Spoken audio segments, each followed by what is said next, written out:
డబ్బు సంచి వానికి అప్పగించాడు దేవుడు. డబ్బు నీ చేతికి ఇచ్చాము, నీ చేతిలోనే సంచి ఉంది, డబ్బంతా నీ హ్యాండ్ ఓవర్లో ఉంది. అందులో కొంత దొంగతనం ఎందుకు చేస్తున్నాడు చూడండి. అసలు డబ్బు ఉన్నదే అతని దగ్గర, ఆ సంచి వాడు దొంగతనాలు చేస్తున్నాడు. పేతురు నువ్వు తీసేసుకో అని ప్రభు ఇవ్వలేదు. యోహాను నువ్వైతే నమ్మకస్తులు నీ దగ్గర పెట్టుకో అనలేదు ప్రభు.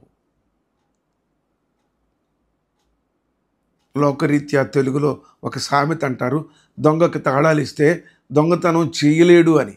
లేదండి, సంచి వాడి దగ్గర ఉంది, కానుక వాడి దగ్గర ఉంది, వాడు దొంగతనం చేస్తూ ఉన్నాడు. ప్రియ సహోదరి స్నేహితుడా, ఈ కానుకల పరిచర్య, ఈ డబ్బుల పరిచర్య, ఇస్కరియోతు పరిచర్య. జాగ్రత్త సుమా.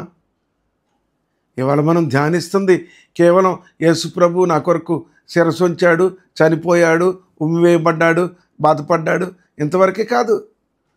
మనం మనస్సు మార్చుకోవలసిన అనేక అంశాలు ధ్యానించాలనే.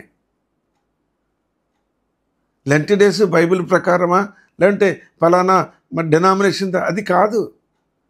కొన్ని ప్రాముఖ్యమైన సంగతులు ఆ సిలువను సమీపించే ముందు జరిగిన అంశాలు ధ్యానించినప్పుడు ప్రభు మనతో మాట్లాడడానికి ఇష్టపడతా ఉన్నాడు. ప్రియులారా, డబ్బు నీకు అప్పగించాడు, సంఘము నీకు అప్పగించాడు, కానుకలు పెట్టే నీకు అప్పగించాడు. మరి నువ్వు దొంగతనం ఎందుకు చేస్తున్నావు? ప్రభువుని అడిగి ఎందుకు తీసుకోవట్లే నువ్వు? ప్రభువా, నేను నా భార్య పిల్లలు ఇంటి దగ్గర ఉన్నారు, నేను వెంబడిస్తున్నా, ఇదిగో ఒక 100 దేనారాలు ఇచ్చొస్తా అని ఎందుకు అడగలేదు? ప్రియ సహోదరి స్నేహితుడా, చాలా గమనించవలసిన మాటలు ప్రభు మన ముందుకు తీసుకొస్తున్నాడు.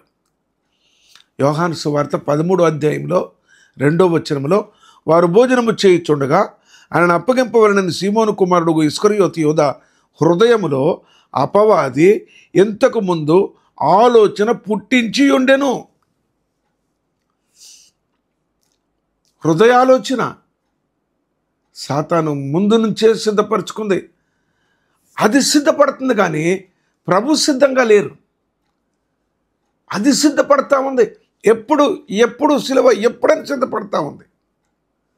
దాని నిమిత్తమై ఇస్కరియోతు యూదాని దినదినము సిద్ధపరచుకుంటా ఉంది.